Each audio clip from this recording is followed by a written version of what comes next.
Ini adalah Minggu Paskah atau dikenal dengan Minggu Kebangkitan. Amin. Hari ini adalah hari yang telah dibuat Tuhan, dan saya berharap semua sudah memakai baju yang terbaik untuk Paskah pagi ini. Atau jangan-jangan cuma pakai baju kaos saja. Bagi mereka yang datang ke gereja setahun sekali atau pada hari Paskah saja, ini adalah hari keberuntungan saudara, karena saudara tidak perlu datang ke gereja, saudara bisa tinggal di rumah saja. Bagi yang lain yang datang hadir untuk mendengarkan khotbah pagi ini, mungkin saudara adalah Kristen ataupun non-Kristen, atau orang yang yang menaruh harapan dan iman kepada Yesus Kristus, atau yang sedang berpikir untuk menaruh harapan kepada Yesus Kristus. Pagi ini kita akan mengambil satu perjalanan. Ada beberapa cerita dalam Matius, khususnya 8 dan 9. Kisah-kisah ini akan membawa kita beberapa mujizat yang Tuhan Yesus telah lakukan dan alasan kenapa dia datang ke dunia. Jadi kita akan mulai pada hal yang paling kecil, kenapa Yesus datang. Matius 1:21. Ini adalah waktu di mana Yusuf menyadari bahwa Maria sudah hamil, padahal belum dinikahi. Dan dia berencana untuk menceraikan dia, tapi mereka berkata kepada Yusuf, ia akan melahirkan anak laki-laki, dan engkau akan menamakan dia Yesus, karena dialah yang akan menyelamatkan umatnya dari dosa mereka. Jadi ini adalah alasan kenapa Yesus datang ke dunia. Terus ada lagi ayat Yohanes 3:16 yang sangat populer. Karena begitu besar kasih Allah akan dunia ini, dia mengasihi dunia dengan hatinya, sehingga ia telah mengaruniakan anaknya yang tunggal, supaya setiap orang yang percaya kepadanya tidak binasa, melainkan beroleh hidup yang kekal.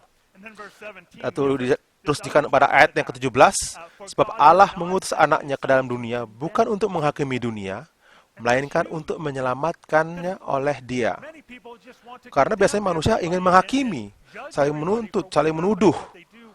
Bagaimana cara mereka berpikir, berkata-kata, memilih, orang selalu menghakimi. Tapi Yesus tidak datang untuk menghakimi. Tuhan tidak datang untuk menghakimi, padahal dia adalah Allah yang berhak untuk menghakimi kita. Tapi dia datang bukan untuk menghakimi, tapi untuk menyelamatkan dunia melalui dirinya. Kata menyelamatkan dalam Yunani adalah kata sozo, atau untuk menolong, memerdekakan. Tapi di terjemahan lain, sozo berarti memulihkan. Jadi dia mengirim anaknya Yesus Kristus ke dunia untuk memerdekakan kita, untuk menyelamatkan kita, dan untuk memulihkan kita. Inilah keindahan kata-kata sozo ini. Dalam Matius 9 ayat 35, digambarkan Yesus melakukan 3 tingkat pelayanan. Dikatakan bahwa dia berkeliling ke semua kota dan desa. Pertama, ia mengajar dalam rumah-rumah ibadah. Dan kedua, ia memberitakan Injil Kerajaan Sorga. Serta yang ketiga, dia menyelanyapkan segala penyakit dan kelemahan.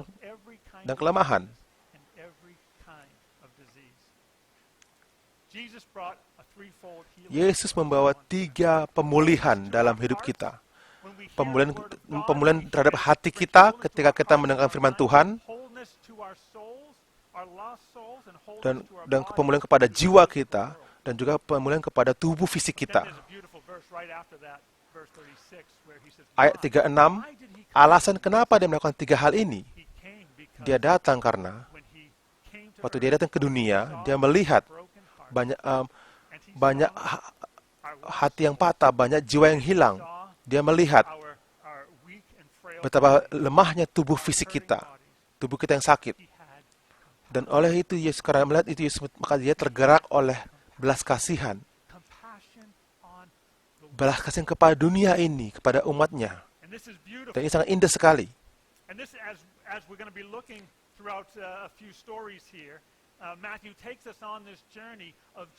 Kita akan melihat bagaimana Matius akan membawa kita dalam perjalanan Yesus Kristus yang membawa pemulihan kepada hidup umatnya.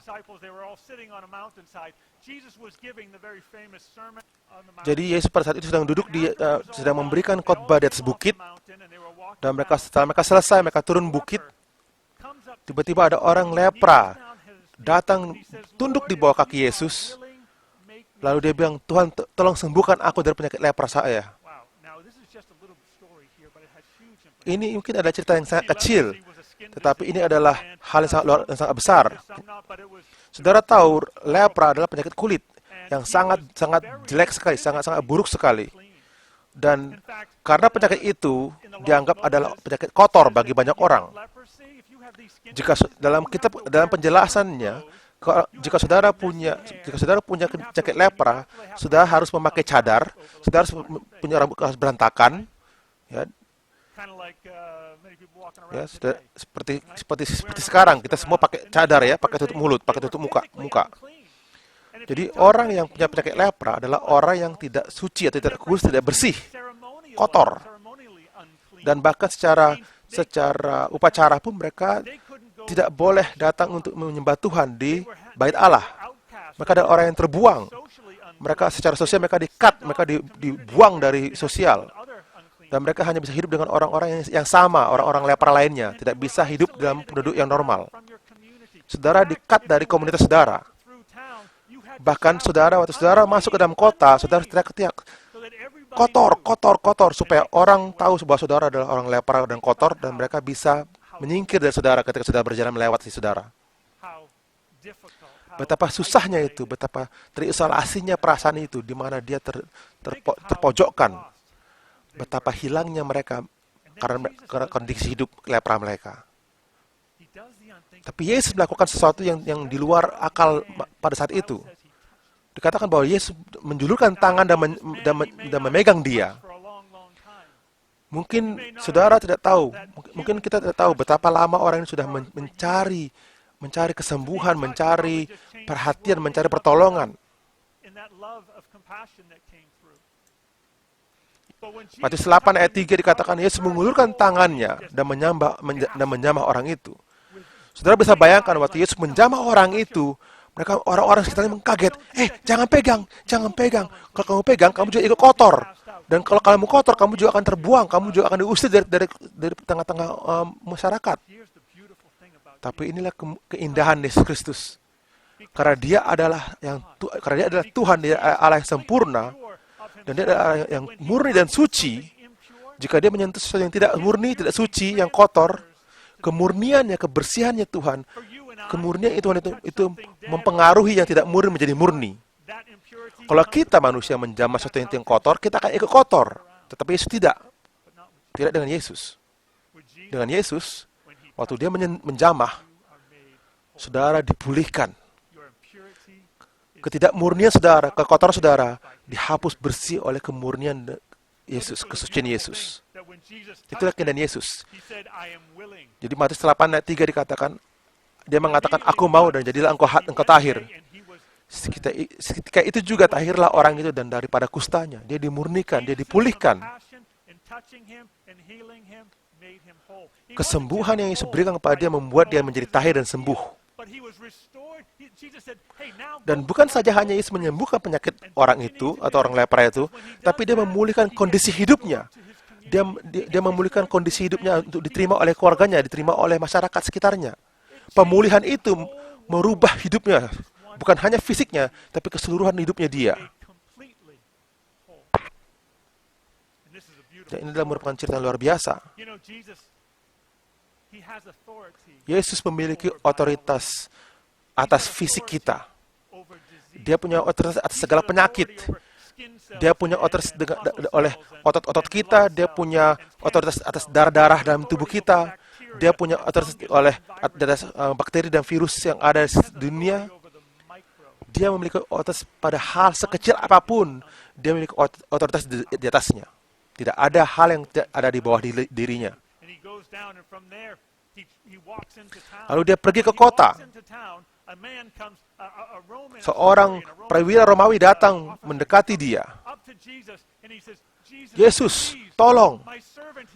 Pelayanku di rumah sedang sakit. Dia sedang lumpuh dan sedang sakit. Kasihanilah dia. Sembuhkanlah dia. Kata perwira ini kepada Yesus Kristus. Yesus mengatakan, baiklah. Apa aku perlu datang ke rumahmu, kata Yesus? Apa aku perlu datang ke rumahmu untuk menyembuhkannya? Tapi perwira itu mengatakan, tidak Tuhan. Aku tidak layak menerima engkau di dalam rumah. Saya seorang yang punya otoritas Tuhan. Jika saya punya anak buah, saya suruh mereka untuk melakukan ini, mereka akan melakukan ini. Jadi yang Tuhan, yang engkau perlu lakukan adalah di Matius 8 ayat 13. Cukup katakan saja Tuhan, sembuh, maka dia akan sembuh. Perwira ini bukan orang Yahudi dan bukan seorang agamawi, tetapi dia mengerti otoritas. Jika dia percaya bahwa jika Yesus adalah orang yang seperti yang dikatakan orang dan dia bisa menyembuhkan banyak orang, maka segala sesuatu ada dalam kuasanya untuk menyembuhkan. Jadi katakan saja Tuhan, sembuhkanlah dengan kata-katamu itu. Matius 8 ayat 13. Yesus berkata kepada perwira itu, pulanglah dan jadilah kepadamu seperti yang engkau percaya. Maka pada saat itu juga sembuhlah hambanya. Saudara, Yesus punya otoritas atas secara fisik dan secara rohani. Dia punya otoritas atas tubuh saudara. Ada seorang bernama Lee Strobel yang memberi satu gambaran. Dia sudah 6-7 tahun dia tergeletak di atas kasur karena dia sakit. Dokter sudah tidak mungkin lagi menyelamatkan dia dan hidupnya dia tidak mungkin lagi dia sembuh. Suatu hari dia mendengar suara. Ketika itu temannya ada di dalam ruangan yang sama. Dia mendengar suara. Bangunlah. Dan dia tahu itu adalah suara Tuhan. Dia tanya temannya, "Hei, kamu dengar nggak suara itu?" "Enggak, aku dengar." Tuhan menyuruhku untuk berdiri.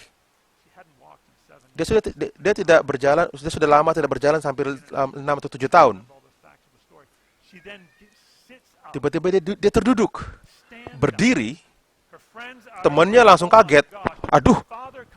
Terus bapaknya, orang tuanya datang juga melihat dia dan mereka mulai menari di ruangan karena otot kakinya mulai pulih kembali. Dan lalu dia pergi ke depan untuk bertemu dengan perawat depan dan perawat mengatakan dia pikir dia melihat hantu. Saya pikir dia sudah mati dan ini adalah rohnya yang datang menghampiri saya. Dan ini adalah salah satu mujizat yang didokumentasikan bahwa Allah memiliki kuasa atas tubuh kita. Lalu perwira itu pulang dan menemukan bahwa memang hambanya sudah sembuh.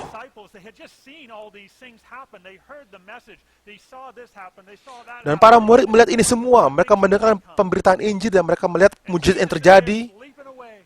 Dan satu waktu mereka sedang tertidur. Dia sedang tertidur di perahu. Dan mereka sedang di perahu dan tiba-tiba badai menerjang mereka. Matius 8:25. Datanglah muridnya membangunkan dia, katanya, "Tuhan, tolonglah kita binasa." 8:26, ia berkata kepada mereka, "Mengapa kamu takut?"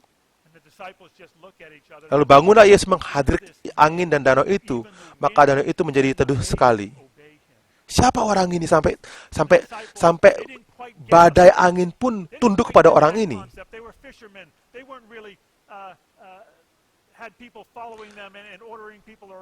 Mereka tidak pernah bertemu orang seperti ini.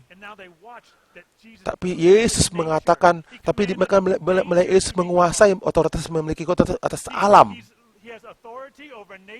Dia memiliki otoritas terhadap dunia, terhadap alam, terhadap segala situasi dan kondisi. Yesus memiliki otoritas itu dalam hidup kita. Dia memiliki otoritas itu atas segalanya.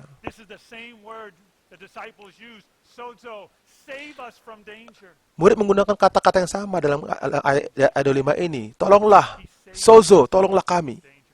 Yesus menyelamatkan mereka atas bahaya. Mungkin kita tidak sadar bahwa banyak hal yang kita lalui. Tetapi Yesus telah memulihkan hati kita. Yesus memulihkan hati kita yang ragu. Dari belas kasihan dia menyelamatkan kita dari bahaya. Tetapi mereka di pantai. Mereka keluar dari perahu. Yesus tidak hanya memiliki otoritas atas fisik saja, tapi dia juga memiliki otoritas atas dunia roh. Diceritakan bahwa ada orang gila yang sudah kerasukan, dia telanjang, dia kuat, dan dia menakuti dan mengancam orang-orang di sekitar situ. Mereka berusaha sudah untuk merantai dia, tetapi dia mematahkan rantainya. Dan orang yang dirasuki setan ini selalu disiksa oleh kuasa kegelapan siang dan malam. Dia tidak memiliki kuasa atas tubuhnya, pikirannya, tubuhnya, karena dia dirasuki oleh kuasa kegelapan. Dia terjebak dalam tubuh itu, yang tubuh itu dikuasai oleh kuasa kegelapan.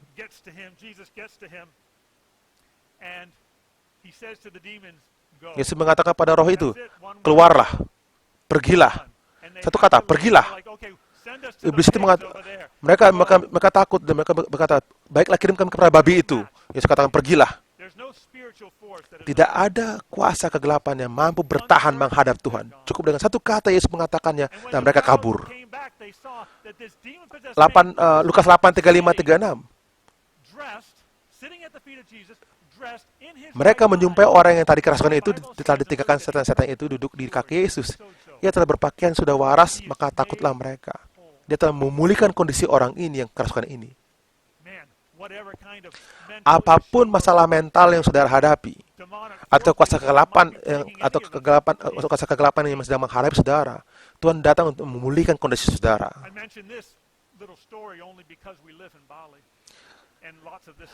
Cerita-cerita ini sangat cocok sekali dengan kehidupan kita di Bali, karena hal-hal rohani yang ada di dalam dunia di kota Bali ini. Jadi saya ingin saudara mengetahui bahwa Yesus memiliki kuasa atas hal-hal yang rohani, karena Tuhan punya otoritas. Kalau itu tidak cukup untuk membuktikan kepada para murid bahwa dia berkuasa, mereka berjalan di tengah kota. Tiba-tiba muncul seorang laki-laki mengatakan, seorang nama bernama Yairus datang, Tuhan, putriku sekarat. Yesus mengatakan, baiklah, aku akan ke rumahmu. Dan Yesus siap untuk mengganti rencananya untuk pergi menolong orang ini. Karena apa? Karena Yesus digerakkan oleh belas kasihan. Itulah yang menggerakkan Yesus.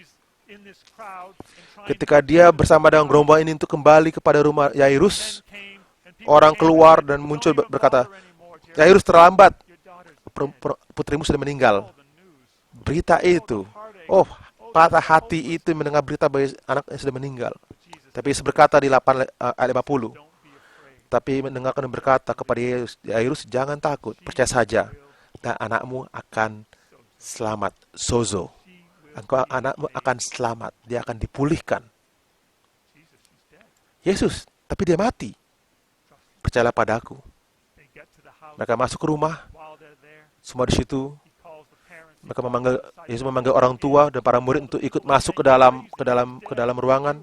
Yang lainnya mungkin berkata, gila lu, gila Yesus, udah mati anaknya kok. Yesus masuk, anak 12 tahun itu bangkit kembali.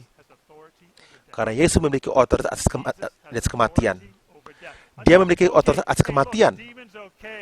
Oke, mungkin melawan iblis gampang, melawan penyakit mungkin gampang, tetapi menaklukkan dan melawan kematian, ini adalah hal yang luar biasa.